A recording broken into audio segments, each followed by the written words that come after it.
Continue with chapter 9.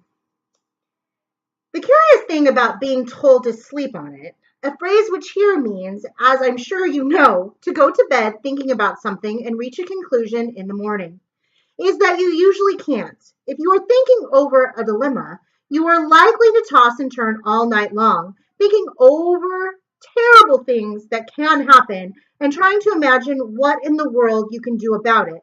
And these circumstances are unlikely to result in any sleep at all.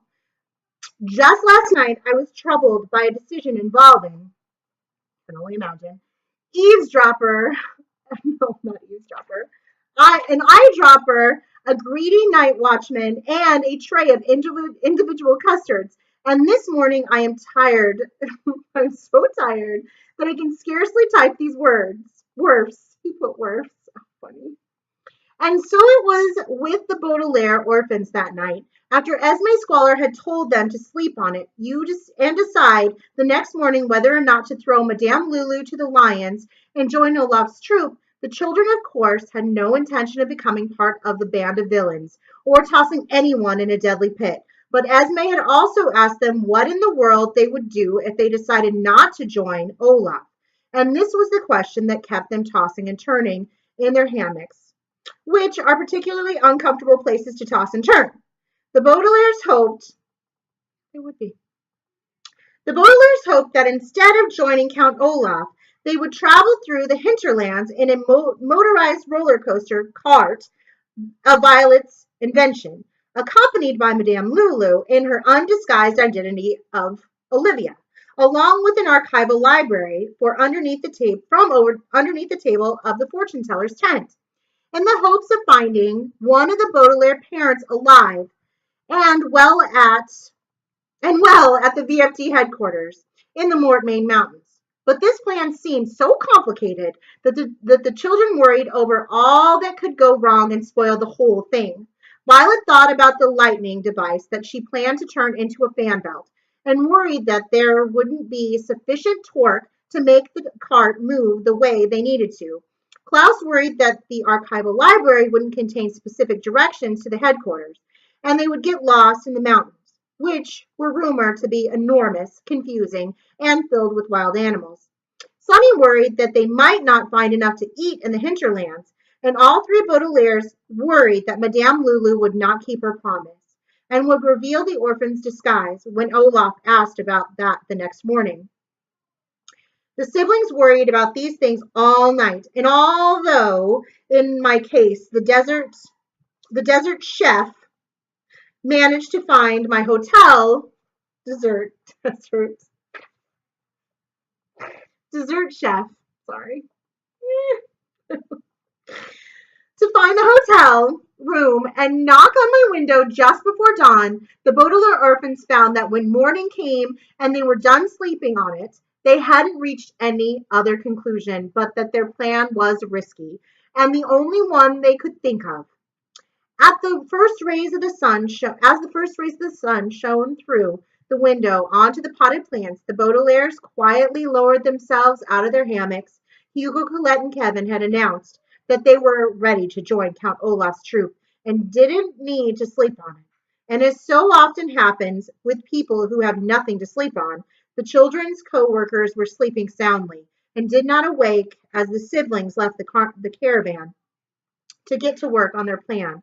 Count Olaf and his troop had dug the lion's pit alongside the ruined roller coaster, so close that the children had to walk along its edge to reach the ivy-covered carts. The pit was not very deep, although its walls were just high enough that nobody could climb out if they were thrown inside. And it was not very large. It's not very large, so all the lions were as crowded together as they had been in the trailer. Like the Baudelaire's co-workers, the lions must not have had much to sleep on, and they were still dozing in the morning sun. Sound asleep, the lions did not look particularly ferocious. Some of them's manes were all tangled, as if no one had brushed them for a long time, and sometimes one of their legs twitched, as if they were dreaming of better days.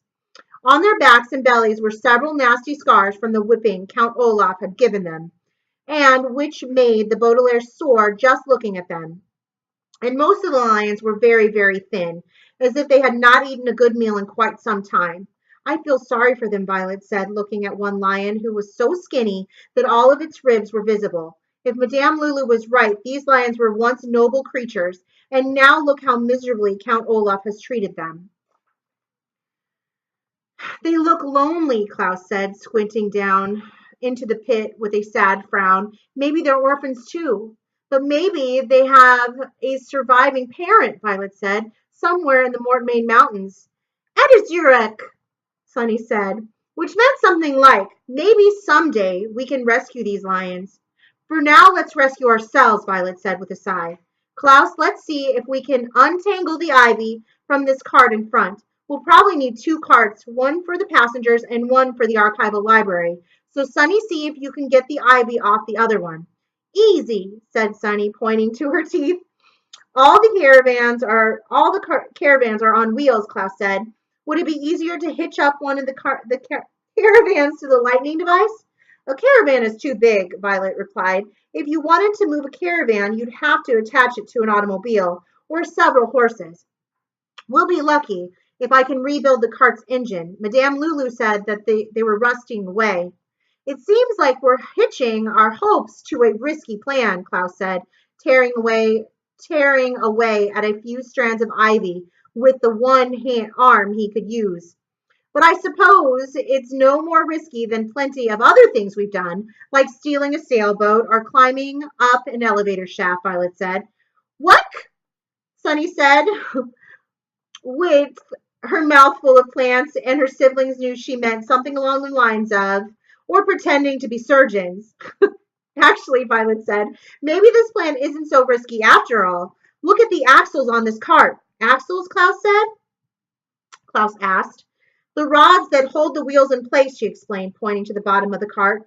They're in perfect condition. That's good news because we need these wheels to carry us a long way. The eldest Baudelaire looked up from her work and gazed out at the horizon. To the east, the sun was rising, and soon its rays would reflect off the mirrors positioned in the fortune teller's tent. But to the north, she could see the Mortmain Mountains rising up in the odd square shapes, more like a staircase than a mountain range, with patches of snow on the higher places and the top steps covered in a thick gray fog. It'll take a long time to get up there, she said, and it doesn't look like there are a lot of spare shops on the way. I wonder what we'll find up there, Klaus said. I've never been to the headquarters of something. Neither have I, Violet said. Here, Klaus, lean down with me so I can look at the engine of this cart. If we knew more about VFD, Klaus said, we might know what to expect. How does the engine look? Not too bad, Violet said. Some of these pistons are completely rusted away, but I think I can replace them with these latches on the sides of the cart, and the lightning devices will provide a fan belt. But we'll need something else, something like a twine or wire to help connect the two carts. Ivy, Sunny asked. Good idea, Sunny, Violet said. The stems of the ivy feel strong enough. If you'll pluck the leaves off a few strands, you'd be a big help. What can I do? Klaus asked. Help me turn the cart over, Violet said. But watch where you put your feet. We don't want you falling into the pit. I don't want anyone falling into the pit, Klaus said. You don't think the others will throw Madame to the lions, do you? Not if we get this done in time, Violet said grimly. See if you can help me bend the latch so it fits into the notch. Klaus, no, the other way. I just hope Esme doesn't have them throw someone else in when we escape. She probably will, Klaus said, struggling with the latch. I can't understand why Hugo, Colette, and Kevin want to join up with people who do such a thing. I guess they're just happy that anybody's treating them like normal people, Violet said, and glanced into the pit. One of the lions yawned, stretched its paws, and opened one sleepy eye, but seemed uninterested in the three children working nearby. Maybe that's why the hook-handed man works for Count Olaf, or the bald man with the long nose. Maybe when they tried to work someplace else, everyone laughed at them. Or maybe they just like committing crimes, Klaus said. That's a possibility too, Violet said, and then frowned at the bottom of the cart. I wish I had Mother's toolkit, she said. She had this tiny wrench I always admired, and it would be just perfect for this job. She'd probably be better help than I, Klaus said. I can't make heads or tails of what you're doing. You're doing fine, Violet said, particularly if you consider that you're sharing a shirt. That we're sharing a shirt. How are those ivy stems coming, Sonny? Lesot, Sonny replied, which meant I'm nearly done. Good work, Violet said, peering at the sun. I'm not sure how much time we have. Count Olaf is probably inside the fortune teller's tent one more time. Fortune teller's tent by now, asking the crystal ball about our whereabouts. I hope Madame Lulu keeps her promise and doesn't give him what he wants. Will you hand me that piece of metal on the ground, Klaus? It looks like it used to be part of the tracks, but I'm going to use it to make a steering device. I wish Madame Lulu could give us what we want, Klaus said, handing the piece to his sister. I wish we could find out if one of our parents survived the fire without wandering around a mountain range. Me too, Violet said. And even then, we might not find them. They could be down here looking for us. Remember the train station, Klaus said, and Violet nodded. Esu back, Sunny asked, handing over the ivy stems. By Esabak, she meant something like, I don't remember, although there was no way she could have, as the youngest Baudelaire hadn't been born at the time her siblings were remembering. The Baudelaire family had decided to go away for the weekend to a vineyard, a word which here means a sort of farm where people grow grapes used in wine. This vineyard was famous for having grapes that smelled delicious, and it was very pleasant to picnic in the fields, while the fragrance drifted in the air, and the vineyard's famous donkeys, who helped carry bushels of grapes at harvest time, slept in the shade of the grapevines. To reach the vineyard, the Baudelaires had to take not one train, but two, transferring at a busy station not far from Paltryville. And on the day that Violet and Klaus were remembering, the children had been separated from their parents in the rush of the transferring crowds. Violet and Klaus were quite young, decided to reach who sorry, Violet and Klaus, who were quite young, decided to reach for their parents in the row of shops just outside the station, and soon the local shoemaker, blacksmith, chimney sweep, and computer technician were all helping the two frightened children look for their mother and father. Soon enough, the Baudelaire's family was reunited, but the children's father had taught them a serious lesson. If you lose us, he said, stay put. Yes, their mother agreed. Don't go wandering around looking for us. We'll come and find you. At the time, Violet and Klaus had solemnly agreed, but times had changed. When the Baudelaire parents had said, if you lose us, they were referring to times when the children might lose sight of them in a crowd, as they had at the train station that day, where I had lunch just a few weeks ago and talked to the shoemaker's son about what had happened. They were not referring to the way the Baudelaires had lost them now in a deadly fire that seemed to have claimed at least one of their lives. There are times to stay put, and what you want will come to you. And there are times to go out into the world and find such a thing for yourself, like the Baudelaire orphans. I have found myself in places where staying put would be dangerously foolish, and foolishly dangerous. I have stood in a department store and seen something written on a price tag that told me I had to leave at once, but in different clothing.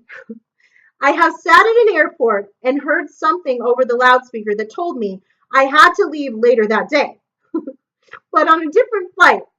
And I have stood alongside the roller coaster at Calgary Carnival and known what the Baudelaires could not possibly have known that quiet morning. I have looked at the carts, all melted together and covered in ash, and I have gazed into the pit dug by Count Olaf and his henchmen, and seen all the burnt bones lying in a heap. Dark, terribly dark.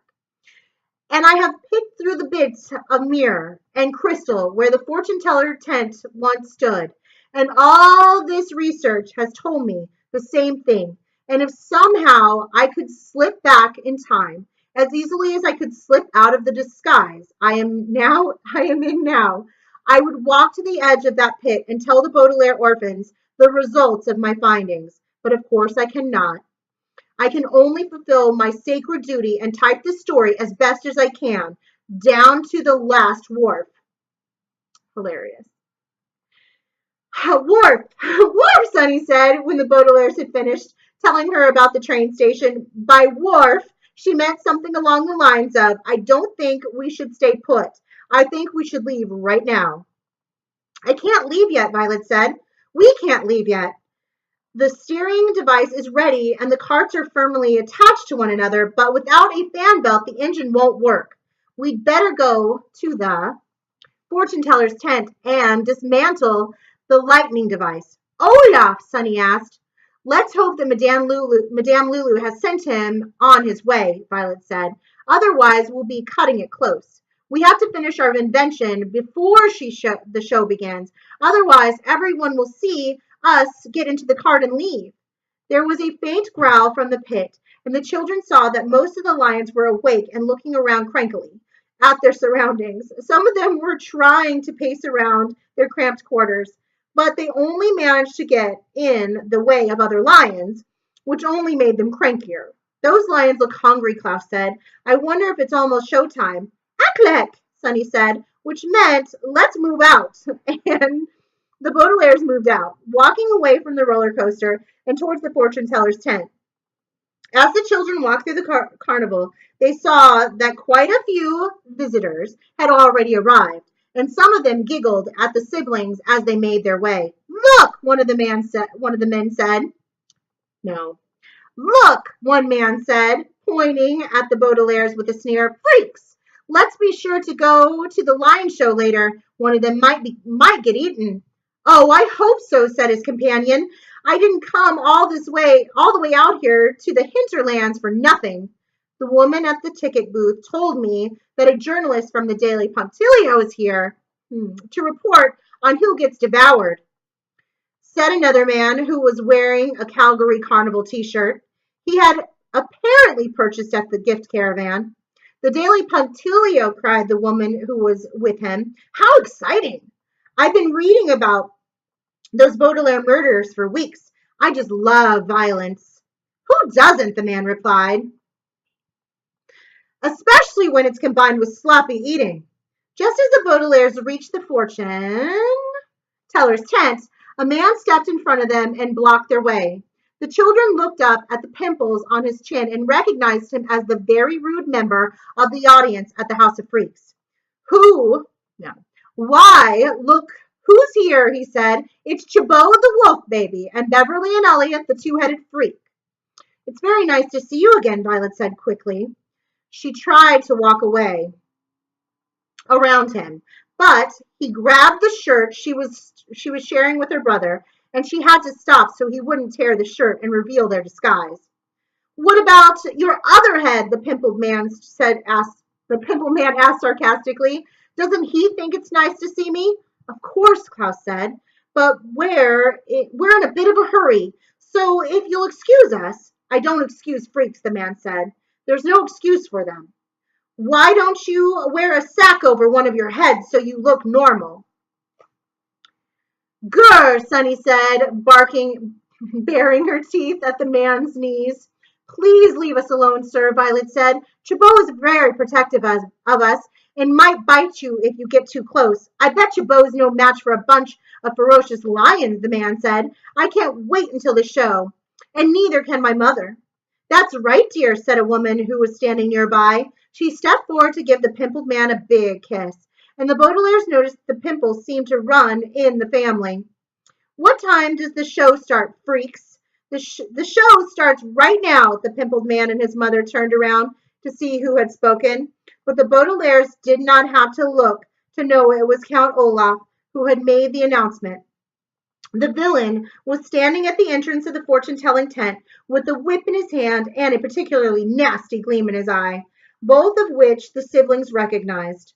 The whip, of course, was the one that Olaf used to encourage the lions to become ferocious, which the Baudelaires had seen the previous day, and the gleam was something they had seen more times than they could count.